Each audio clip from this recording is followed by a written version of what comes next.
Welcome to Bizarre Podcast.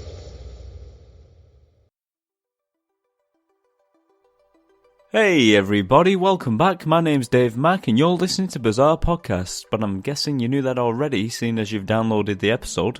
And on this episode, we're going to be discussing the origin of Bloody Mary. Not the drink, the urban legend. You know the one, the game where you peer into a mirror and you say Bloody Mary 3 times, and if you're unlucky enough, the ghost of the woman will appear behind you. It's a game that seems to be very popular with teenagers in particular. I think all of us are probably guilty of playing it at some point in our life, and I thought it would make for a really interesting episode to do a little bit of a deep dive and try and find out the origin of Bloody Mary and where it all came from. So, without further ado, let's jump right into it. The origin of Bloody Mary.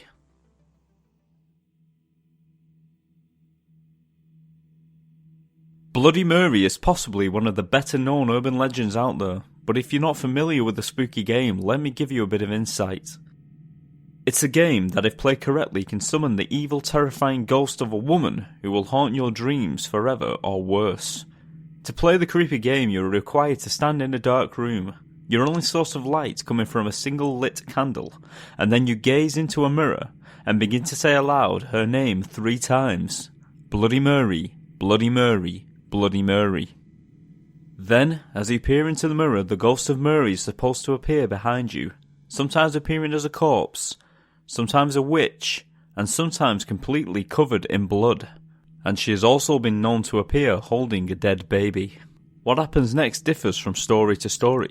She will either strike you down dead, or let out a soul-chilling scream from the other side of the mirror, curse at you, or even lunge out of the mirror to claw away at your eyes, strangle you and drink all of your blood, or she will simply drag you into the mirror, where you will spend the rest of your days living on the other side of the glass.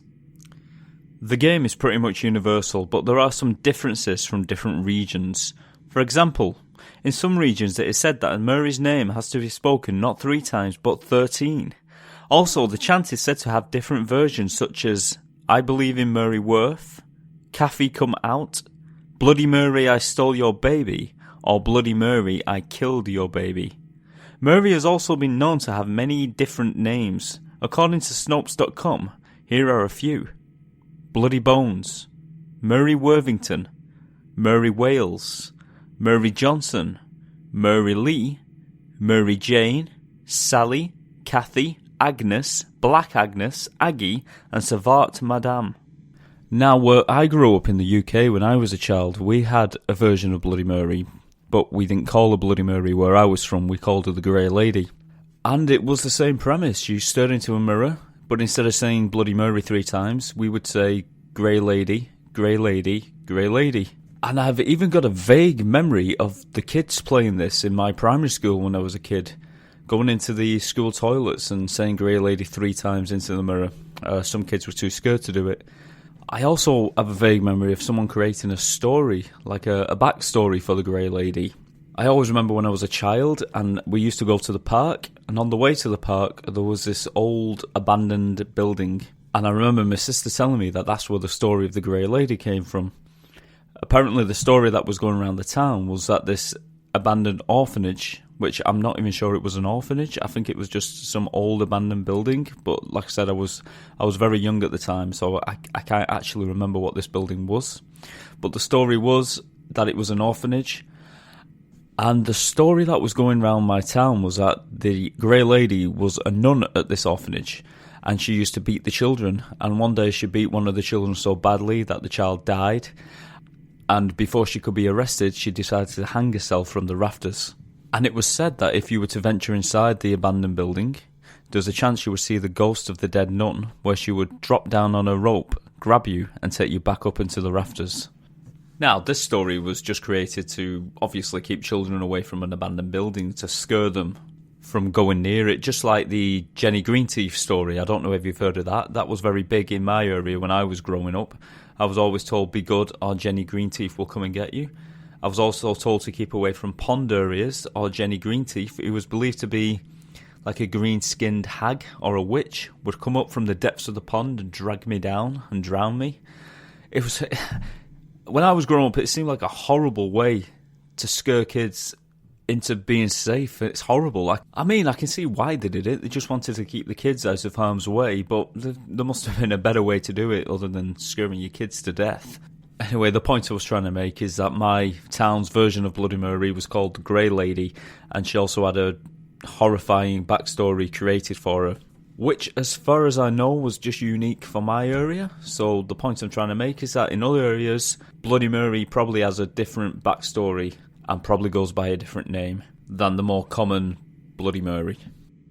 Now, as old as this game is, it is still quite popular to play today, especially in teenage circles, and especially with young girls, but of course boys do play it as well. Now, I must admit, this episode wasn't going to be originally about Bloody Mary, it was going to be about urban legends in general. So as I started researching urban legends, I kept coming across the Bloody Mary urban legend, and that's when I had a different idea for the episode, which also got me wondering, what is the origin story of Bloody Mary? And if the ghost of this dead woman can be explained by science and the working of the brain, or are there some supernatural forces at play? So let's dive right in and find out some of the possible origin stories that created this urban legend. There are a few stories out there by people who claim to have seen Bloody Mary. Now, I myself tend to just think it's a trick of the mind, which I'm sure a lot of you out there do, but there are a few of you who do actually believe in the supernatural side of it. So let's get into it. In early versions of the game, the whole reason behind playing was for young girls to get a peek into their future and be given a glimpse of their future husband. In this version of the game, you were supposed to play in a dark house. Like the modern version, you would light a candle and peer into a mirror, but this time it would have to be a hand mirror, because this version required you to be looking into the mirror whilst walking up the stairs backwards. If all went well, the player would see the face of their future husband in the glass. But there was also a chance of seeing a screaming skull or the Grim Reaper, which indicated death before they had a chance to meet their husband-to-be. So where does the Bloody Mary legend come from? Is it based on one particular person? Well, actually there are a few possibilities, starting with a woman who was believed to be a witch called Mary Worth. Now, do you remember one of those different chants that I mentioned earlier? The one where you say, "I believe in Mary Worth" 3 times rather than Bloody Mary 3 times. Well, it would seem that a Mary Worth was the name of a witch who lived on the Old Wagon Road in Chicago, Illinois during the Civil War. The story goes that Mary would kidnap runaway slaves and keep them in her barn and practice her satanic rituals on them, which always ended in death. When the locals eventually learned what Mary was doing, they took the law into their own hands, which resulting in the witch being dragged from her farmhouse and burned at the stake on her own property, and the corpse was left there for the birds to pick away at whatever was left. Now, sometime later, the witch's farm land was purchased by a farmer and his wife. It is said that the couple built their new home where the witch's barn used to be. One day, the farmer came across a stone when digging out a field. He thought the stone would make a great stepping stone and relocated it elsewhere on his property, which seemed to cause absolute mayhem. They started to experience strange happenings such as getting locked in the house or barn and items being thrown around their home. Realising that they had probably removed a gravestone which marked the burial place of the witch, the farmer decided to replace the stone. The only problem was, he couldn't remember where he had gotten it from in the first place, and so it was said the paranormal activity continued throughout the years until the house was burned down in 1986 due to arson. Many believe that Mary Worth is the origin of Bloody Mary, but there are a few other theories. Another woman believed to be Mary is Queen Mary I, who reigned over England in 1553 until her death in 1558. It was in this time that Mary ruthlessly had several hundred Protestants murdered in an attempt to restore Christianity in England. It was because of this that she was given the name Bloody Mary by the public, especially the Protestants. Also, it's worth mentioning that Queen Mary never had children and suffered many false pregnancies up until the day she died. Maybe this is the reason some use the chant, "Mary, I have your baby," or "Mary, I killed your baby," while staring into the mirror. And because of her ruthless ways and cruel intent, Queen Mary is often believed to be the original origin story of the urban legend. Another theory is that the Hungarian Countess Elizabeth Bathory, who was born in 1560 and murdered at least 650 young women between 1585 and 1609, may also be the origin story of the Bloody Mary legend. Now, the Guinness World Records actually says that she is the most prolific female murderer ever. Many of her victims were young servant girls and peasant girls who were lured to their doom with a promise of payment, or just simply abducted. The girls were mainly 10 to 14 years old. When the Countess was eventually brought to court for her crimes, grim details emerged as to what happened to the hundreds of young girls who were brutally slaughtered. An incredible 300 witnesses came forward and gave some shocking details. Bathroy was said to have carried out the following cruelties on the young girls: beatings, burning of the flesh, mutilation of the hands. She liked to bite chunks of flesh from their face, arms and legs and other places. She liked to submerge them in freezing cold water, or pour honey all over them, followed by biting ants. It was also said that the Countess was known to bathe in the blood of the virgins in an attempt to keep her youth, although the tales of bathing in blood came long after the trial, and there is no evidence of this in the actual court files. However, the bathing in blood might explain the link with the Bloody Mary legend, and the spirit appearing covered head to toe in blood.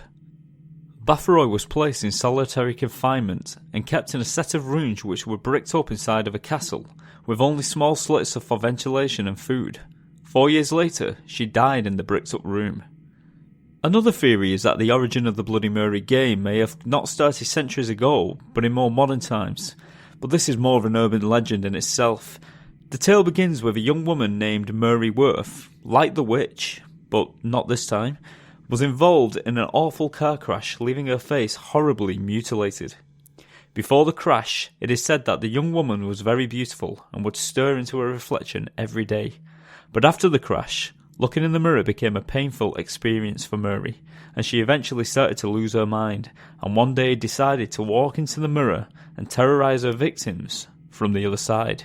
It's probably safe to say that this didn't happen, but I thought I'd give it a mention anyway, because it is part of the law. Now, that's the main suspects for the origin of Bloody Mary, but I thought we'd have a look at some of the superstitions that surround the mirror itself.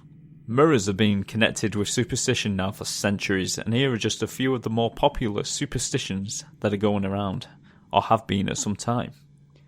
I'm sure you heard that breaking a mirror can give you 7 years bad luck, but did you know some of the following? If a mirror breaks of its own will, this means you will lose your best friend. If a mirror falls from a wall and breaks, this means that someone from the household will die soon. If a mirror falls from the wall and does not break, then this is considered good luck. It is said that if newlyweds stand in front of a mirror after their wedding day, this ensures that their souls will be united in the afterlife. Mirrors must be covered in homes of a recently deceased person to ensure that the spirit will not become trapped inside the mirror and haunt the family. Also, family members must not look into the mirror until the dead family members are laid to rest. It's considered bad luck to fall asleep in front of a mirror, in case evil spirits decide to steal your soul as you sleep. If your reflection ever gives you a scare, this is said to be good luck. And it would seem that old superstition of seeing a future vision of your husband in the mirror may have had a few different versions.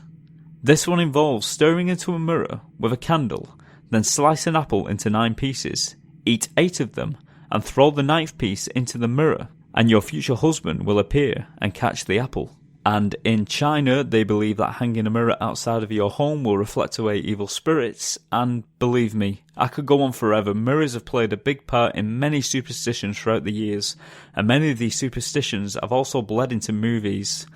Lots of movies. Take for instance vampire movies. Mirrors play a big part in vampire movies as vampires don't have a reflection, and this is how they are normally found out. Snow White and the Seven Dwarfs. The evil queen's magic mirror, mirror, mirror on the wall.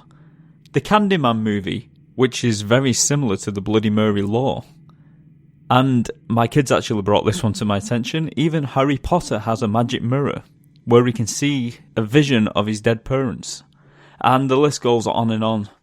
So we have covered the superstition side and the urban legends. Now let's try and explain why some people claim that they say unexplained things while staring into a mirror in the candlelight.